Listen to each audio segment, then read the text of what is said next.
Oh, all right. You know, um, I wanted to talk today. This is my first videos I've done in a while. Let me just move my screen, one of my live videos. Haven't done one in a while because I really haven't had much to talk about. Plus, I've been busy, with getting things set up to launch a new beginning. And YouTube page now is called Biz Cashflow Health. And the reason why I chose that name is because basically, small business owners, they work really hard on Main Street. And I launched a movement called Back Main Street. And the whole purpose of it is to start supporting small business owners with teaching them how to start practicing cooperative economics. Because if I don't, I feel that if Main Street, small business owners, the Main Street period does not start cooperating economically, just like Wall Street does. They team up because I believe business is a team sport. And as a former Rich Dad Cash Flow Club leader, I learned a lot about cooperative economics and the importance, especially when you're small. And if you don't learn to do that, then your chances of success are slim to none. When you're going up against these corporate giants and stuff that come in the neighborhoods and, all the stuff that happens in dealing with taxes and everything. So, it's a major concern for me. I don't know if it's for everybody else. I grew up with a parent who raised me who was a small business owner. And I watched how hard my mother worked. And that was back, God, 20 years ago, 30 years ago. And I can't imagine what it is for small business owners now, you know, especially with the devaluation of the dollar. So today, I really wanted to talk about, and hopefully you guys see me on my YouTube, but we shall find out. Let's make sure that everything is connected. Yeah, it is. Okay. If you have any noise in the background like that, it's just I'm doing this live. You have to excuse me. My wife went to the beach, so she's liable to pop in at any point in time. So when I mean live, I mean live. Um, but yeah, so I want to talk about that. And the whole thing is Trump federalizing the military, and I'm apolitical. I'm not into Democrat, Republican, Independent, all this stuff and everything. Because I think that politics is just a distraction, okay, for what Wall Street and them are doing to steal the wealth of Main Street, because they say it rolls downhill. And I truly believe that. I don't believe in trickle down economics. Only trickle down that's coming is poverty. And the reason why I say that is because if you look at the devaluation of the dollar, um, it's costing more and more to own a home. In my area, it's like 100,000 you got to be making a year annually to comfortably afford a home. Not going down. Prices, foods. I don't care what Trump says, anything I'm saying. I'm looking at the dollar. I'm not looking at, what Trump is saying. I'm looking at the actual facts. And that's what we deal with here on this channel is talking about actual facts. So let's just take a look at, I'm gonna share my screen and let's take a little bit look at this article with Trump, okay, on the dollar. Excuse me, not on the dollar, on his idea of militarizing basically Main Street.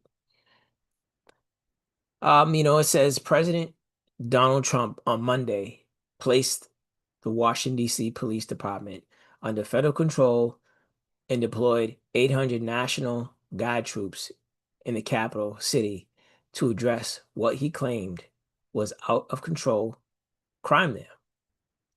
Now, obviously, there is crime going on in DC and like a lot of major cities, no doubt about it. And the good part is they're doing something to crack down on the crime. So let's read a little further. It is the first time that a president has federalized Metropolitan Police Department. Trump's move drew fierce condemnation from local officials who noted that official statistics show crime in DC is on the decline. So here we have it. This is the first time that any president has federalized the Metropolitan Police Department.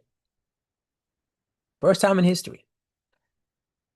And that's why a lot of people are concerned. I'm announcing an historic action to rescue our nation's capital from crime, bloodshed, bedlam, squalor, and worse. Trump said at the start of a news conference at the White House. This is Liberation Day in DC, and we're going to take our capital back, he said. Of the roughly 800 National Guard members Trump ordered to DC, about 100 to 200 will be aiding law enforcement at any given time for administrative logistics and physical presence, NBC News reported. And it's just good old Trump fashion. Everything's dramatic and a big deal. But the strange thing about it that I find, no matter which side you're on, uh, whether you're a conservative or a liberal, is why is this historic action taking place when crime statistics show that crime has gone down? You have to ask yourself that. And I understand because, fear is a real thing, and fear can cause people, when emotions go up, intelligence goes down.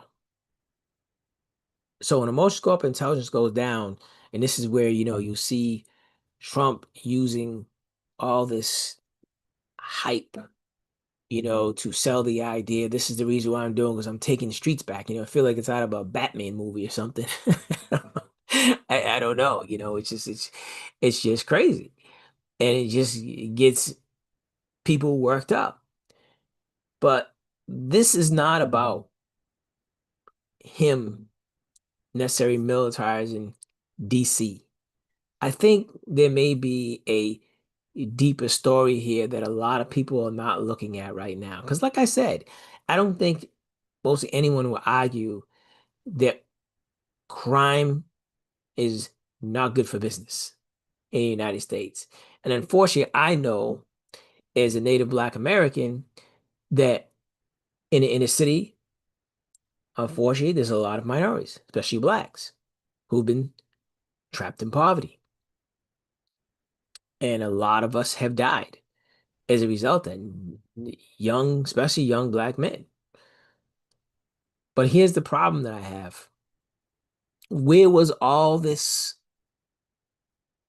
anger and upset and motivation to fix any of this before? And the thing is, right now, as far as I know, they're not going into the deep inner cities to solve the problem. See, it's like it's all gas and no brakes right now. Whereas it's all law enforcement, military, and stuff take over. And that's easy. That's easy. I mean, if you got soldiers and police force, large amount presence on the Capitol, you're not going to have crime, folks. And of course, all the crime and everything's going to stop. Of course, that's going to happen. But the question is, what are they going to do to stop it, or at least minimize it the best they can long term? See, because this stuff is just a quick fix. And this is the problem that I have with our government. Everything's a quick fix. Welfare is a quick fix. You know, using military is a quick fix. You know, how our healthcare is structured, it's a quick fix because you're using pharmaceuticals. And then we wonder why things never get better. And quick fixes don't work. They're good for politics. They're good for Trump. They're good for Biden or whoever else is president, but they don't fix the problem. And as far as I believe, governments do a terrible job at solving problems. I don't care who's in office because it's all quick fix solutions because they've got to get the votes. What are you going to do for me now? What are you going to do for me lately? So when you look at this situation, going a little deeper, okay, they're there to stop crime. But the question is, are they going to go past controlling crime to actually fixing the problem? Or they just want control? And here comes to the piece that I really want to talk about when we talk about control.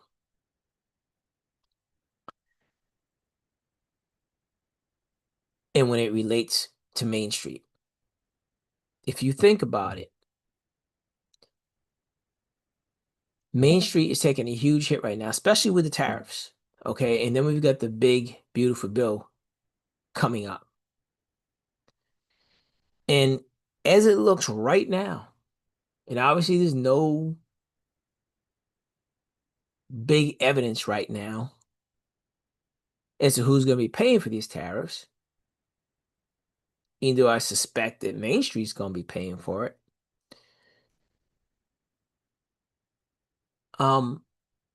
It's a concern because it makes me feel like,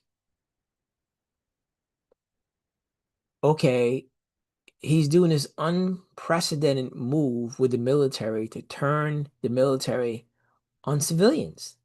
And I want you to think about that. On civilians, taxpayers, and just civilians, period, whether they're criminals or whatever they are. That's a scary thought in America. You know, you can see this shit going on in Cuba and these other countries, but it's happening here, folks, in the United States of America. And I think that's something that everybody should really be paying attention to. Which leads me to believe, because if you got to understand, they said they dropped the crime rate has dropped even more significantly since Trump deployed the National Guards. It's no surprise. But what is shocking about that is I just heard yesterday that now they're telling them to carry their weapons. Now you tell me if I'm missing something. You're telling your soldiers to carry weapons after the fact. Crime has gone down even further since the National Guard got there. Does that make sense to you? Does that sound like a good move for leadership to do? Wouldn't you think that, well, we've got the military there, we've got control of the crime. There's no need to escalate it. We don't need to carry guns because what we're doing is working. I can see if what they were doing wasn't working and they brought guns into the picture. But what they're doing is working. So that's what leads me to believe there's more going on here than just politics, okay? Or Trump just being this authoritarian, okay, that people are concerned about. It concerns me because I ask myself, is this just the beginning? Is this just a test? Is DC the um, case study?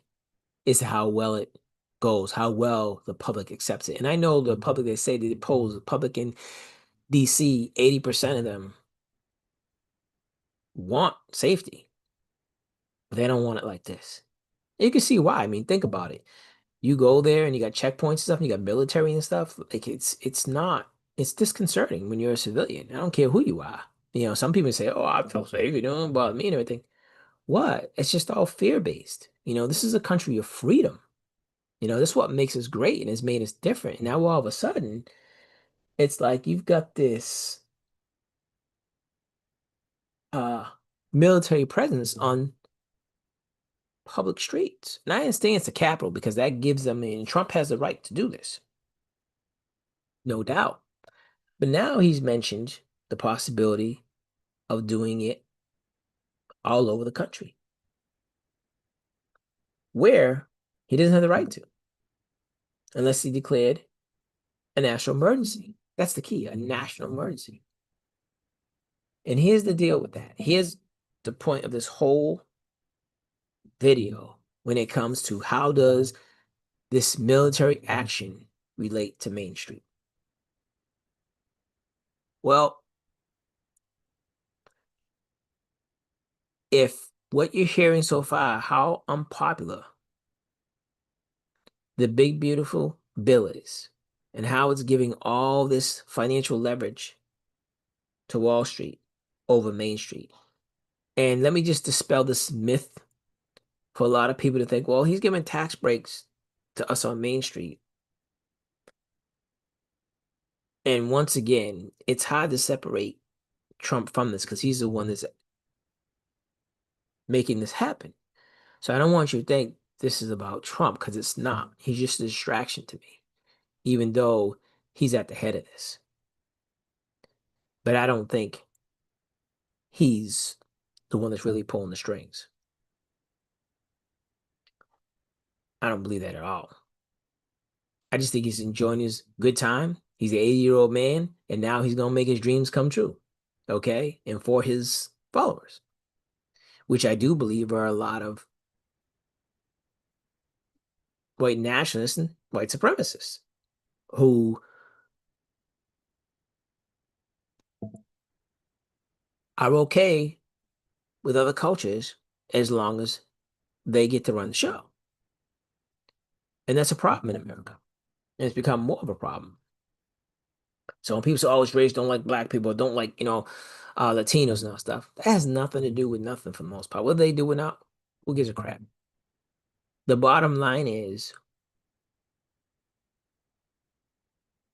someone feels that they're supreme over everybody else because they have the power and they don't want to lose that. It's they're fearful in that way to share their wealth, no matter who they are. I look at racism in the eyes of money and power because when America was formed or was built, it was built based on the idea of different races racing here, or cultures racing here to America to stake their claim. And they offered all kinds of financial incentives, free land and different things to get people started. But it's unfortunate the blacks were here. They were already slaves. And that's why blacks ended up, excuse me, on the bottom and been stuck on the bottom ever since. because blacks were not seen as humans. So they were relegated to the bottom. And when you're on the bottom, it's hard to climb up no matter what. And then you have a system that has done so many things to undermine blacks coming up because through the years with the civil rights movement, the Jim Crow laws, all that stuff, it just continues to set back generations. So you have to fight through all that. Even though we still got a long ways to go. And this year we get back to the inner cities. And the whole thing is, when you look at Main Street, notice how Main Street has lost a lot of its wealth. Because when slavery ended, part of the reason why it ended it, because they turned people into physical slavery, I'll say, into wage slaves, as we have today. People who are trapped paying all kind of taxes, working class, no matter what culture you are. And that's the huge problem today. The gap between the rich and the poor is just getting wider and wider and wider. And this is not good for democracy. It's not a good thing. Okay? It's not. And my theory, my belief, and I can't necessarily prove this right now, but when I look at the devaluation of the dollar, when they took Nixon took the US dollar off in 1971 of gold, the dollar's been losing its value ever since. And when you measure it against Bitcoin versus a dollar, and my wife, we were talking about this the other day, and she couldn't really understand, she couldn't grasp it no matter how I would tell her. But we were talking about a $300,000 home 10 years ago may have cost 10 Bitcoins. And it would cost, say, in dollars, $300,000. Well, now that same home is costing $400,000. Okay. And remember back then, for Bitcoin, it cost 10 Bitcoins. Now, that home is costing, say, $500,000. But it's only costing 3 Bitcoin or 4 Bitcoin or whatever. So it's costing less and less Bitcoin to buy the same home 10 years ago, where it's costing more and more dollars to buy the same home today. So people are getting driven into poverty. And that being the case, and then you take into the big, beautiful bill where a lot of people are going to lose their Medicare, that they said that they wouldn't. And a lot of things are going to be happening that are going to be advantageous to the wealthy and a disadvantage for working class and poor. And a lot of people may not think that, and that's because they have a low cash flow IQ. They don't understand how money works because it's not that they're stupid. It's that they just didn't teach cash flow education in school. So they can't see it. But here's the thing. Trump sees it. Congress sees it. Some of them. People who are in business, wealthy people, I can tell you, they definitely see it because they understand money. They understand how money works. And this gets back to cooperative economics. They look out for each other. So when you look at this, what do? And I know that when people have less options, as we all know, it's common sense. You can't afford a roof over your head, devaluation of the dollar. We have a serious peak energy problem coming on where we need to burn more and more energy because there's no developed nation in the world that doesn't burn high energy. You need it because you got to keep producing. So we're caught in this web of needing to grow the economy. And we need more energy, and we don't have enough of it. We're running low and lower and lower.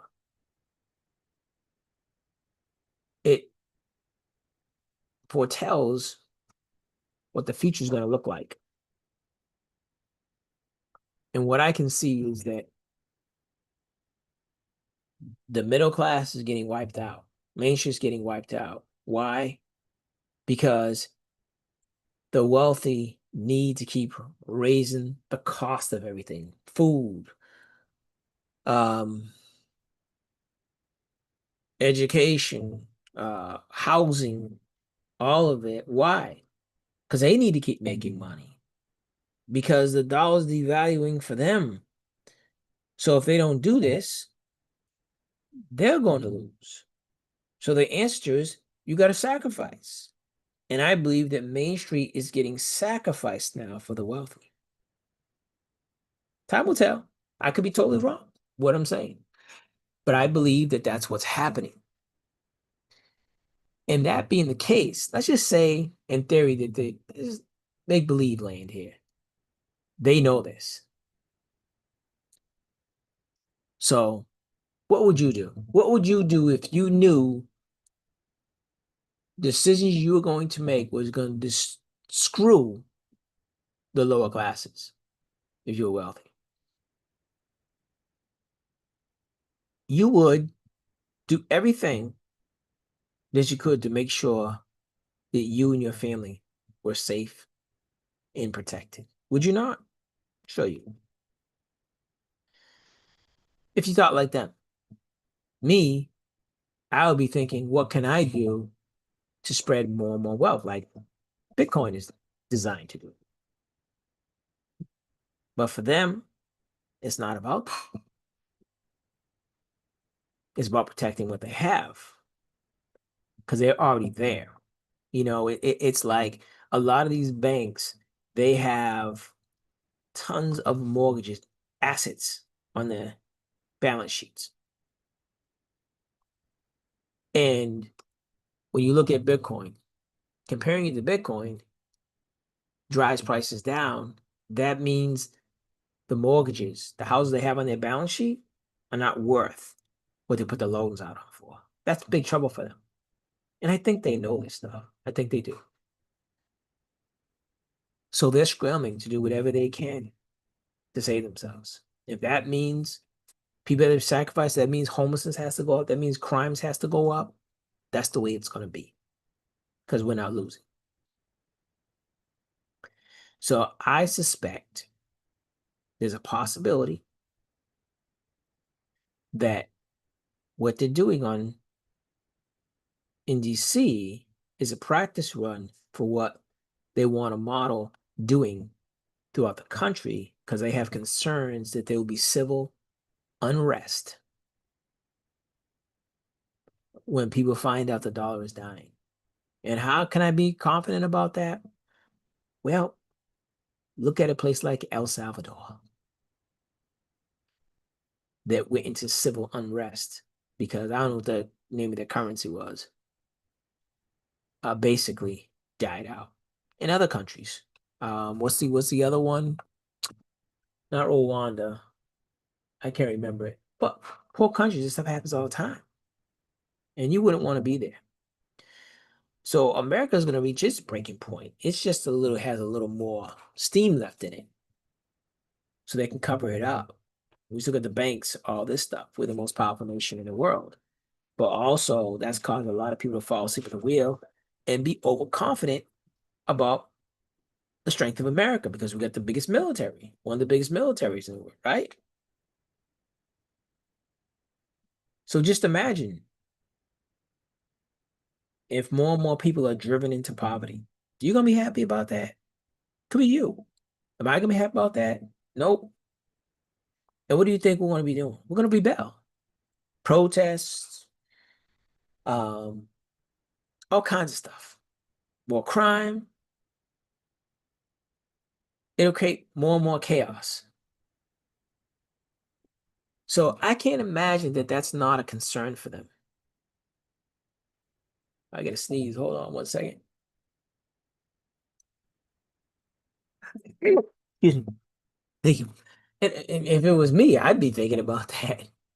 I would, because um, it's kind of like I get all this money here, and I'm making all this money. All these people are struggling to keep food on the table and a roof over their heads with their families. So ultimately, I feel like this is a possibility of why they're doing all this.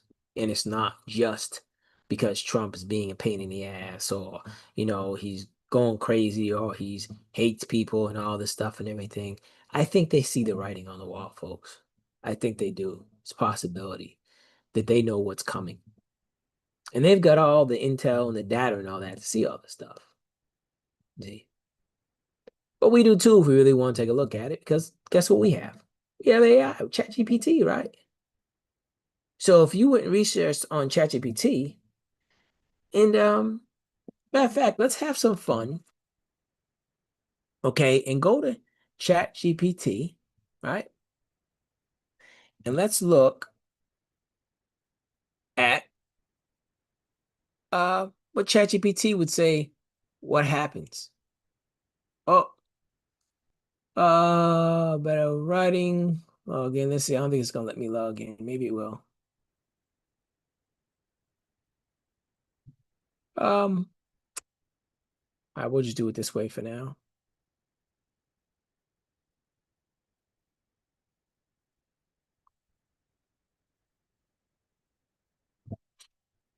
All right. Let's ask ChatGPT what it says. What happens when it comes, what can happen to a country when people are driven to more and more poverty? What can happen in a country when more and more of the working class gets driven into poverty? And give bullet point